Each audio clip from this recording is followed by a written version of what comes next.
करा ऐसे ही गवावा। कहें चाचा का करी, हम कहे सिराज बंद कर दे। अब वहाँ जब न निकला के सभी कहीं कि कब कैसन व्यवस्था कर दिया, देखा बात बनी कि नहीं। गुरु वंदना करत यहाँ से सब हटन, मामला वहाँ सेटिंग भाई, हर तोहार हारन साउंड कुल चालू हुई है। इतनी बड़ी शक्ति हमारे मालिक में बा, जौने गुरु को वंदना मैं किया। बहुत बहुत सम्मान, बहुत बहुत भाव है। एक मौके पर की छोटी सी गीत मैं सुनाऊंगा, लोकगीत, बिरहा नहीं लोकगीत। फिर से मंच पर कहूँगा कि भाई 3 कलाकार हैं, तो तीनों कलाकारों में तेज के उजिन करी का कह बहावे वाली नहीं, अब और कुछ नहीं, सबका सम्मान, सबका भाव। हम तो पहले कहा कि जीवन में ही पहली बार ऐसा मौका मिला कि श्रीनाथ यादव ठेकेदार साहब ऐसा सम्मान किए कि जो आज समाज में ऐसा भाव प्रदर्शित किए कि जो हम लोगों के जीवन में हमेशा याद रहेगा। श्रीनाथ जी के बहुत बहुत धन्यवाद। ये हमारे अच्छे लाल यादव भट्टा मालिक, एक दिन यार सोचता हूँ रहे बहुत दिन मिले भव, लेकिन मौका भी नहीं मिला, लेकिन आज ऐसे मौका पे मिले। बहुत बहुत सम्मान। आप लालू पुरवा सुनावा हमारे बड़े भैया अच्छे लाल यादव भट्टा मालिक।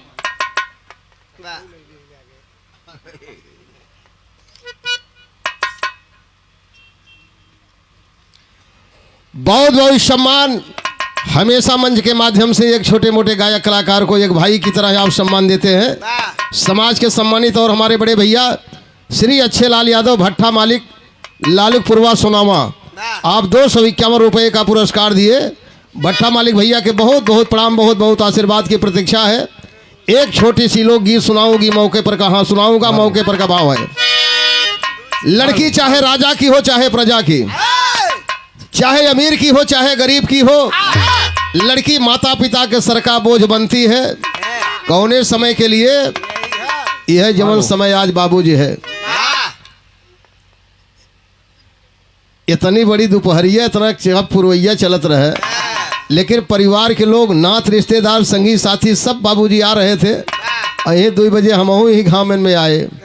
नेता कह रहे हैं 2 बजे तोहार बिरहा शुरू हो जाए, जब जानत रहे 2 बजे कौन घाम के मन नहीं आए, लेकिन हमारे नेताजी के आदेश था। ए भैया, चाहे राजा की हो चाहे प्रजा की, अमीर की चाहे गरीब की हो, इसी समय के लिए माता पिता सोचते हैं।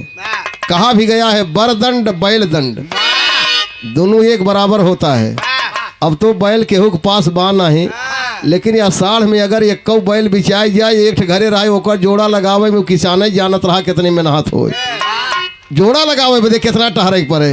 तो जेकरे लड़की बा और लड़की के बाप अगर बर खोजने निकलता है तो बर मिलता है, तो घर नहीं, घर मिलता है बर नहीं। एक समय का प्रसंग है, जिस समय माता जानकी सीता जी बाल्यावस्था में थी, भगवान भोलेनाथ गौरी पूजन करने मंदिर में जाती थी और भगवान भोलेनाथ की पूजा करती थी। भगवान भोलेनाथ अड़बंगी देवता रहे, बिटिया सीता के पूजा पर खुश हुए और खुश होकर के बोले बेटी वरदान मांग लो, बेटी वरदान मांग लो। और जब वरदान मांगने के बाद भगवान भोलेनाथ प्रकट होकर के कहे, तो सीता जी सोचने लगी, मैं राजा महाराजा की बेटी हूँ, रुपया पैसा धन दौलत जगह जमीन महल खजाना गाय भैंस कुल हमारे बापू को बटवाई किए, सब कुछ मेरे पास है। लेकिन जब ये देव सबसे बड़ा महादेव प्रकट होकर के वरदान दे रहे हैं, ऐसे वरदान मांगी कि जीवन हमारे जीवन में हमेशा काम दे। गौर करेंगे, बिटिया छोटी है सीता जी, 7 साल की हैं, लेकिन वरदान भोलेनाथ से मांगती हैं क्या? एक लाइन बिरहा में कवि तर्ज लिखा था मास्टर, कैसे?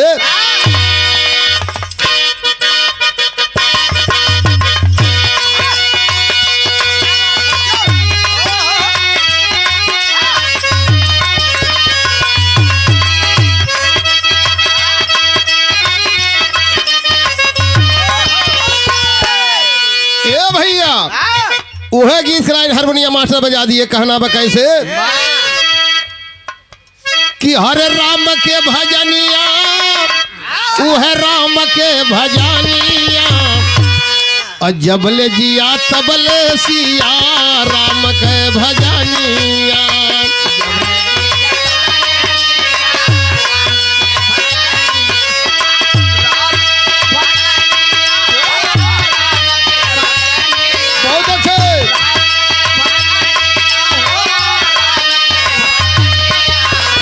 जब लगिया तबले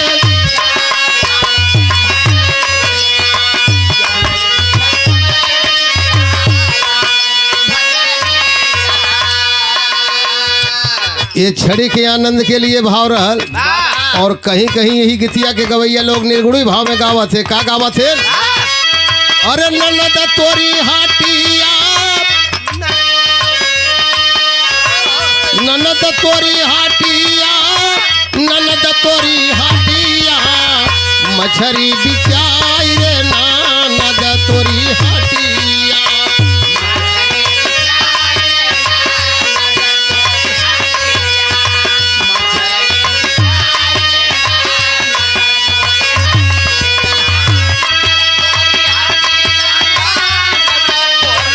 बहुत अच्छे, बहुत अच्छे।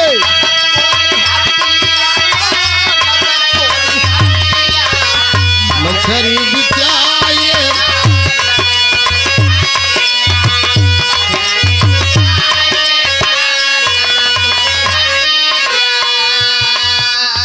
ये छड़ी के आनंद के लिए भाव रहा। लेकिन सीता जी भगवान भोलेनाथ से वरदान मांग रही हैं क्या? अरे मांगली मगानावा हो, मांगली मगानावा, अरे मांगली मगानावा हो, मांगली मगानावा, मन चाहा से दुरवा सीता मांगली मगानावा।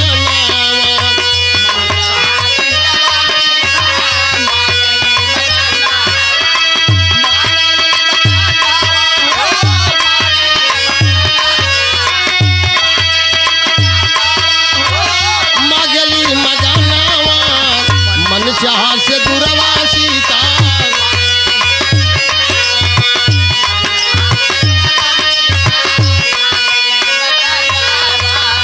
बहुत बहुत सम्मान, 101 रुपए का प्यार भरा पुरस्कार दिए आप श्री नखड़ू माली, नखड़ू माली बैजलपुर की पावन सरजमी से। बहुत बहुत शुभ आशीर्वाद, माली खुशी रखें। सीता जी भगवान भोलेनाथ से रुपया पैसा धन दौलत माल खजाना गाय भैंस नहीं मांग रही हैं। मांग रही हैं क्या? मन चाहा सिंदूर, मन चाहा सिंदूर। भगवान भोलेनाथ बोले बेटी मांगो। पहला वरदान सीता जी मांगती है, क्या आप गौर करेंगे कैसे?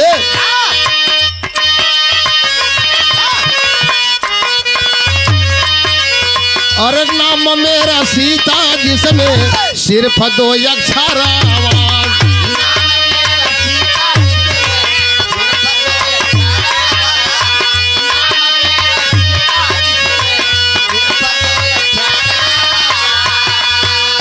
अरे 2 अक्षर नाम वाला चाहिए सिंदूरावा।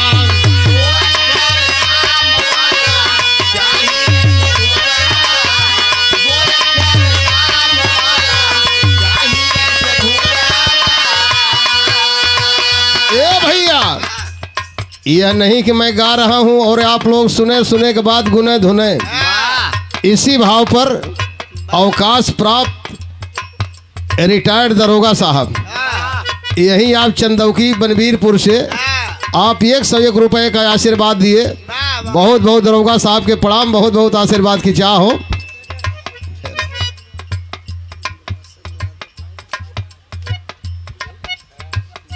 और 101 रुपए का सम्मान हमारे भैया श्री भुलई यादव चंदापुर की पावन सरजमी से। बहुत बहुत धन्यवाद, बहुत बहुत प्रणाम हो।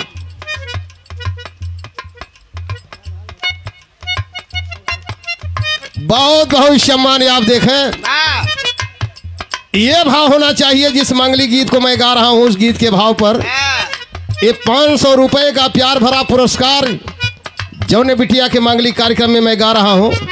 आप लड़की के आप भाई अवध चिकित्सालय नर्सिंग होम बदलापुर और कोपा की पावन सरजमी से डॉक्टर साहब, डॉक्टर विनोद यादव, डॉक्टर विनोद यादव अवध पाली चिकित्सालय बदलापुर, और आप लड़की के भाई हैं। 500 रुपए का प्यार भरा पुरस्कार आशीर्वाद हमारे लिए, और ये 500 रुपए का पुरस्कार हमारे सभी पार्टी वालों के लिए। हम तो सोचत रहे फिर तीनों ओर ही चले, लेकिन अब की दाई कहें ना ही तोरे ही पार्टी वालन के। बहुत बहुत धन्यवाद। ये 500 रुपए का सम्मान डॉक्टर विनोद यादव, और 101 रुपए का पुरस्कार के ये हमारे छोटे भाई श्री लालचंद यादव झुन्नू यादव हाँ आपके तरफ से मालिक खुशी रखे, लेकिन कौने भाव पे? हाँ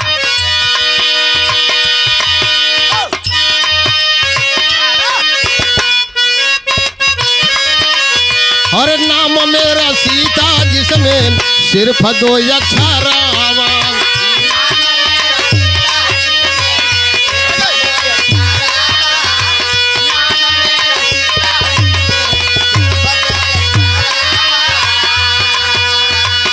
दो अक्षर नाम वाला चाहिए से दुरावा।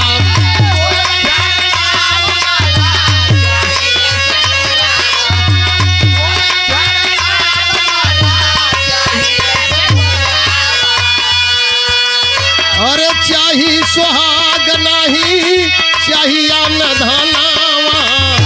चाही सुहाग नहीं चाहिए न धनावा। मन चाह के दुरवा सीता मांगली मन।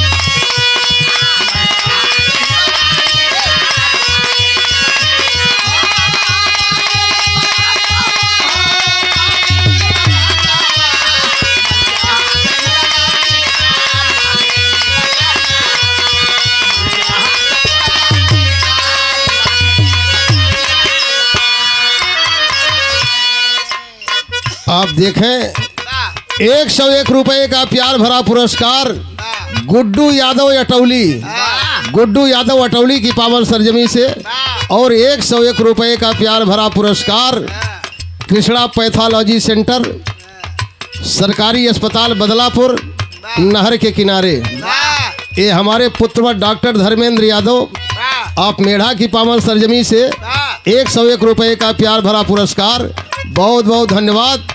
और देखने से मेरा दिल कह रहा है कि नायब प्रधान भीखमपुर, नायब प्रधान भीखमपुर, चले बहुत बहुत धन्यवाद। देखा भाई बहुत दिन के बाद देखे मेरे सामने निकले, दिल से उद्गार आ गया। और जो मैं गीत गा रहा हूँ उस गीत के भाव पर आप गौर करेंगे। सीता जी पहला वरदान मांगी, मेरा नाम सीता 2 अक्षर। तो नाथ जवन हमके पति मिले, जवन हमें सिंदूर मिले, जैया वहू के नाम 2 अक्षर रहे, 2 ही अक्षर रहे एक विचार करा और एक विचार करे। ये हमारे भैया अखिलेश यादव लबेदा, बहुत बहुत धन्यवाद। लेकिन मेरा कहने का आशय है कि सीता जी मांगी वरदान पहला कि मेरा नाम सीता 2 अक्षर, जवन हमके सिंदूर जवन पति हमके मिले, जैया उसका भी नाम 2 ही अक्षर का। भगवान भोलेनाथ बोले बेटी यो मस्त जाओ, मिलेगा जो मांग रही हो। जैसे तुम्हारा नाम सीता 2 अक्षर, तुम्हें जो सिंदूर पति मिलेगा 2 अक्षर और कुछ। तो सीता जी सोची जब देते हैं तो जब कहा था ने और कुछ तो तनी और मांग ले। दूसरा वरदान सीता जी भगवान भोलेनाथ से मांगती हैं, क्या कहना है लाल?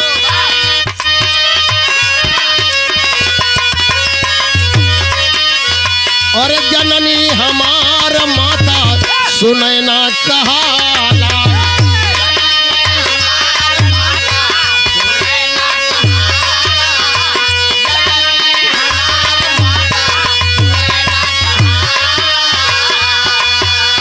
हर नमवा में दिन के तीना हर फसहाला।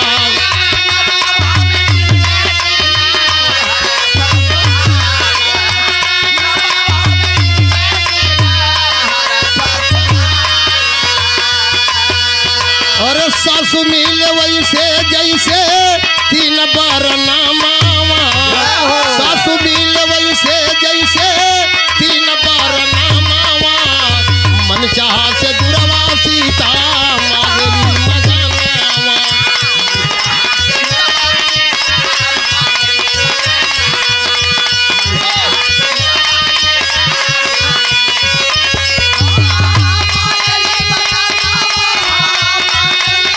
बहुत अच्छे बहुत अच्छे।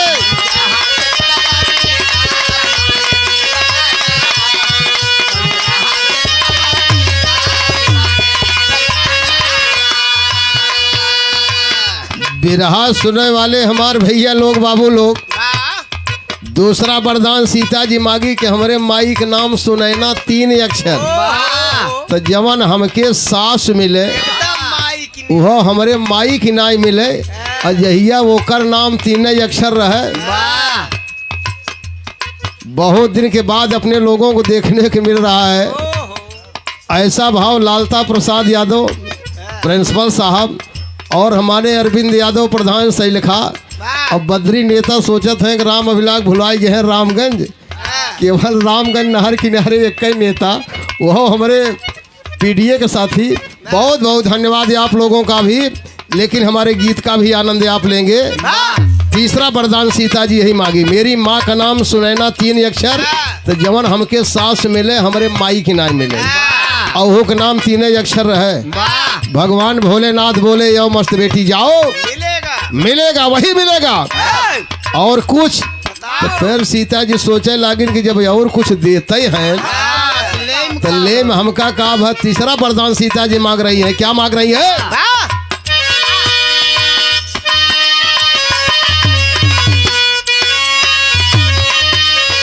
और पिता मिथिलेश नाम चार वर्णमासी,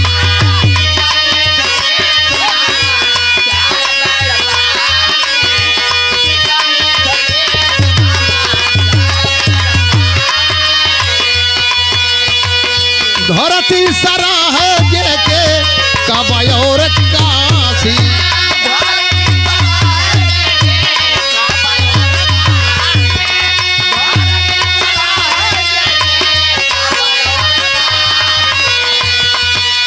और ससुर मिल वैसे जैसे चारी बार नमावा, ससुर मिल वैसे जैसे चारी बार नमावा, मन चाहा से दुर्वा सीता मांगी।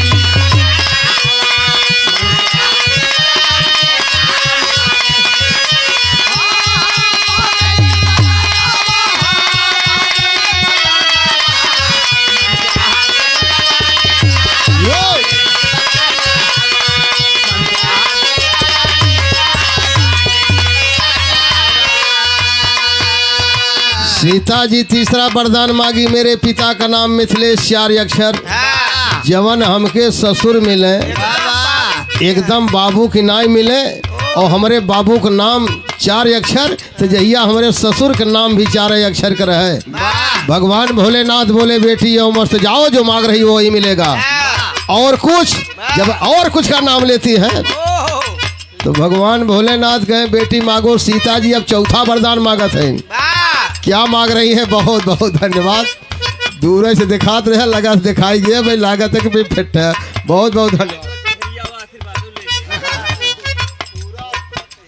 आप ही लोगों की बदौलत आसपुर देवसरा ब्लॉक और राम अभिलाष यादव के जीवन के आप ही लोगों ने जो सम्मान स्नेह प्यार आशीर्वाद दिया। 37 साल बिरहा गाते हो गया वो बिरहा जगत में, और हमारे लिए केवल यही आसपुर देवसरा ब्लॉक आप लोगों ने जो कुछ भी दिया आप ही लोगों ने दिया। गाने बजाने के लिए चलता रहता है, लेकिन हमेशा आप लोग उसी तरीके से सम्मान देते हैं। ये हमारे बड़े ही अजीज मित्र, आप लोकप्रिय विकास पुरुष प्रधान नायब प्रधान भीखमपुर, आप 200 रुपये का सम्मान दिए। प्रधान जी के बहुत बहुत शुभ आशीर्वाद। मालिक इसी तरीके जीवन के हर मोड़ पर आपको तरक्की देते रहे। बहुत बहुत शुभ आशीर्वाद।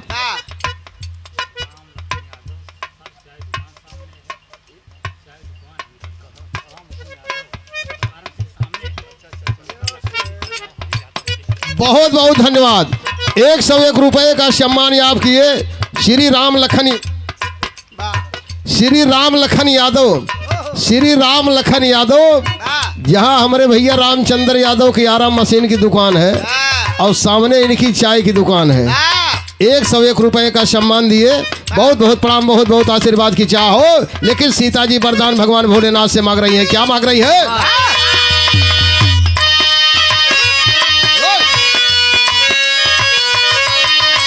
और पिता मिथिलेश नाम चार वर्णमासी,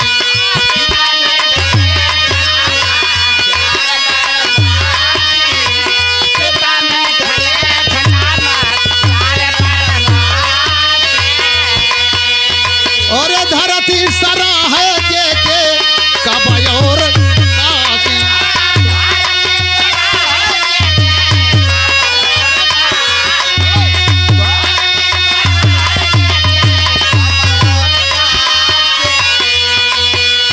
और ससुर मिले वैसे जैसे चारी बार नामा ससुर मिले वैसे चारी बार नामा मन चाहा के दुर्वा सीता मांगे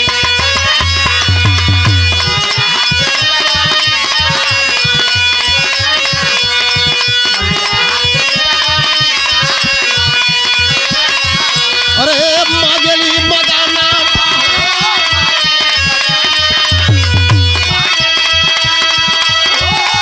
बहुत अच्छे मन चाहा के दुर्वा सीता मांगली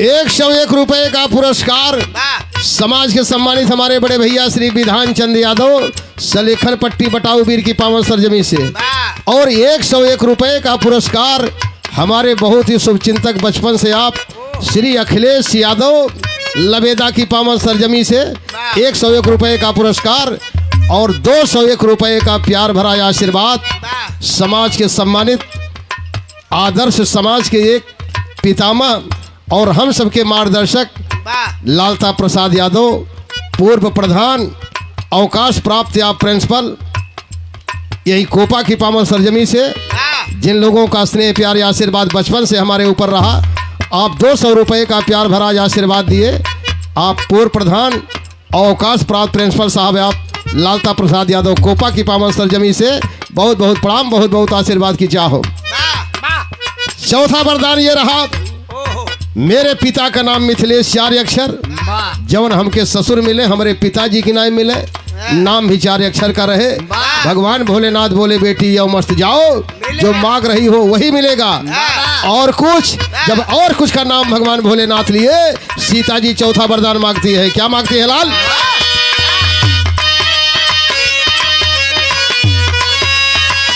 अरे गौआ जनकपुर मोरा 5 बड़ माला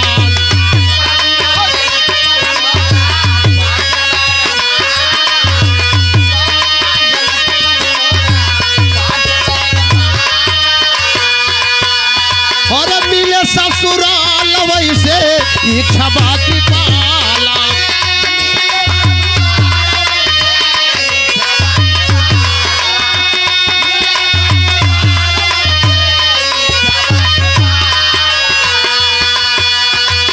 बहुत बहुत सम्मान बहुत बहुत प्यार भरा आशीर्वाद हमेशा जीवन में श्री राम कुमार यादव आप बनगांव भूमिहार बटाऊ वीर की पावन सरजमी से वाह ₹101 का पुरस्कार और ₹101 का प्यार भरा आशीर्वाद जिनके सौजन्य से जिन लोगों के माध्यम से समाजवादी पार्टी में प्रतापगढ़ में पहचान राम अभिलाष यादव की हुई वाह पूर्व प्रधान शैलिखा और हमारे छोटे अनुज पूर्व प्रधान शैलिखा और समाजवादी पार्टी के आप वरिष्ठ नेता अरविंद यादव प्रधान शैलिखा आप ₹101 का आशीर्वाद दिए बहुत बहुत शुभकामना देते हुए और बहुत बहुत वंदन स्वागत करते हुए नमन करता हूं लेकिन अगली लाइन बताता हूं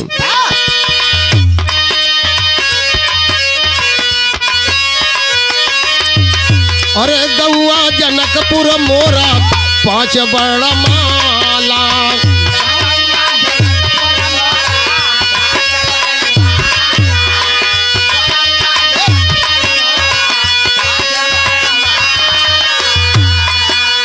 और मिले ससुराल वैसे इच्छा बाकी पाला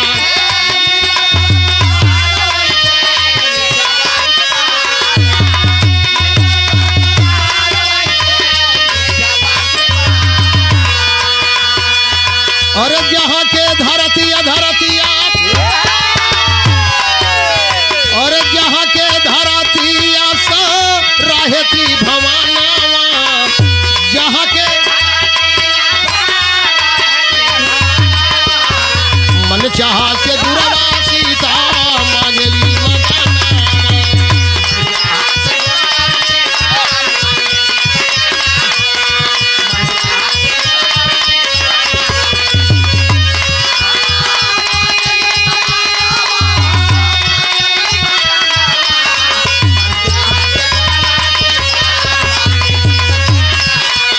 लो बहादुर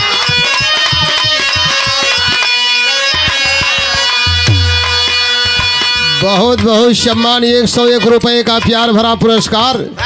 ये हमारे बहुत ही अजीज मित्र आप महेंद्र यादव बिठुआ कला चौरिहा, आप महेंद्र यादव बिठुआ कला चौरिहा की पावन सरजमी से बहुत बहुत धन्यवाद। भैया के बहुत बहुत प्रणाम हो। मेरे नैहर के गांव का नाम जनकपुर, 5 अक्षर। तो नाथ जवन हमके ससुराल मिले, हमरे ससुराल के गांव का नाम 5 अक्षर रहे, लेकिन जैसे हमारा ससुराल रहे, हाँ नैहर है, और वैसे ससुराल रहे। भगवान भोलेनाथ बोले बेटी और मस्त जो ये मांग रही हो वही मिलेगा। उसी समय भगवान भोलेनाथ एक अजूबी बात बता दिए थे, सीता, ए सीता, जो वरदान मांगी हो वरदान बेटी सब मिलेगा तुझे, लेकिन तुम्हारे जीवन में एक संशय पैदा होगी। वह पैदा भगवान भोलेनाथ बेटी से बताए क्या, कहना है लाल कैसे।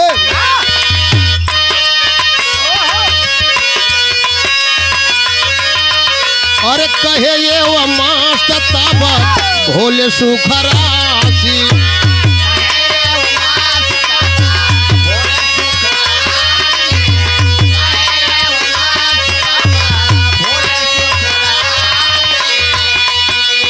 और ऋषि मुनि क्या इच्छा है बनबू बनवासी।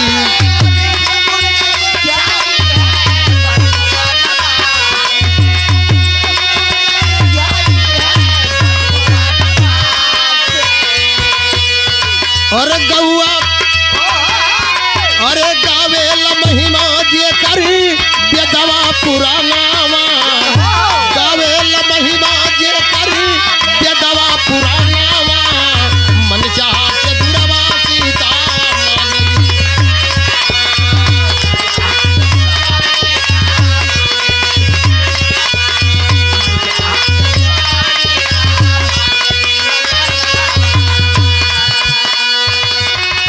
यही संशय होगा बिरहा सुने वाले साथियों, यही बतिया के सीता जी नहीं समझी, क्योंकि उम्र कम थी। वरदान तो जान गई लेकिन इस बात को नहीं जान पाई।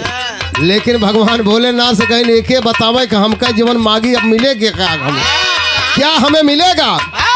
उसी समय भगवान भोलेनाथ सीता को बता दिए थे। क्या बताए थे, दशरथ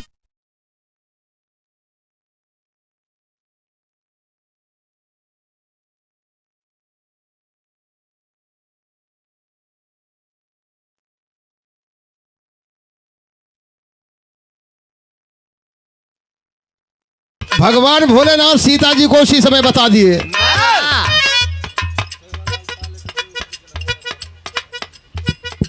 श्री सेवालाल पाल एडवोकेट ऊधपुर गिलहवा की पावन सरजमी से आप 101 रुपए का सम्मान किए।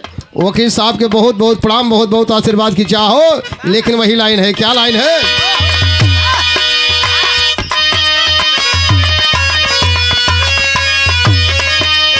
और दशरथ ससुरा सासू कौशल्या कहाई है।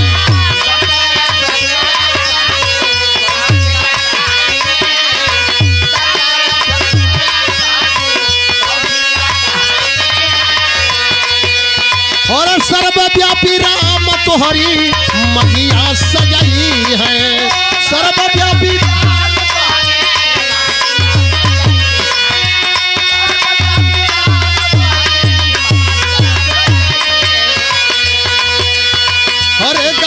अवधपुरबादी खुशी के बजाना,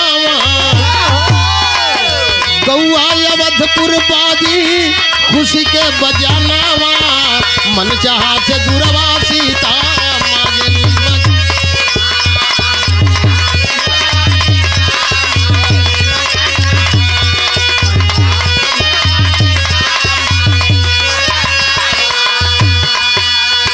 बिरहा सुनने वाले सम्मानित साथियों, यही हमारी गीत की आखिरी लाइन हुई है। भगवान भोलेनाथ सीता जी से बताए बेटी, तोहरे पिता का नाम मिथिलेश 4 अक्षर, तो तोके जवन ससुर मिली है तोहरे पिता का नाम मिली है, उनकर नाम दशरथ 4 अक्षर, और जवन तोके सास मिली है तोहरे माई की नाय, तोहरे माता का नाम सुनैना 3 अक्षर, तो जब तोहके सास मिली तोहरे माई की नाम ओकर नाम कौशल्या। आ जवन तोहरे पिता का नाम, जवन तोहरे नैहर के गांव का नाम जनकपुर 5 अक्षर, तो बेटी तुम्हारे जो ससुराल का गांव होगा उस गांव का भी नाम होगा 5 अक्षर जनकपुर नैहर, और तोहरे ससुराल के गांव का नाम अवधपुर। कई अक्षर? 5 अक्षर। जनकपुर नैहर 5 अक्षर, ससुराल अवधपुर। अब बेटी जैसे तुहार नाम सीता 2 अक्षर, तो जवन तोहका सिंदूर मिले, जवन तोहका पति मिले, उनका नाम क्या होगा? राम। राम से बड़ा राम का नाम, और सामने लोग दुनिया कहेगी सीता, पहले सीता तब 2 ही अक्षर मेरे सम्मानित साथी हो जाता है भाभी। शादी वहीं होती है जहाँ भाभी होती है। सीता जी यही वरदान भगवान भोलेनाथ से मांगी और भगवान भोलेनाथ वरदान दिए और जीवन में वही मिला। और गीत के आखिरी लाइन हो कैसे?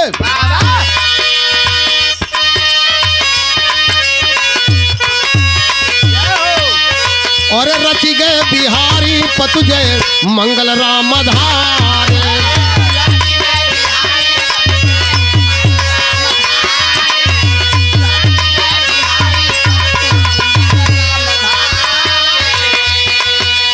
और साधुपति राम अवध बगिया सवारे।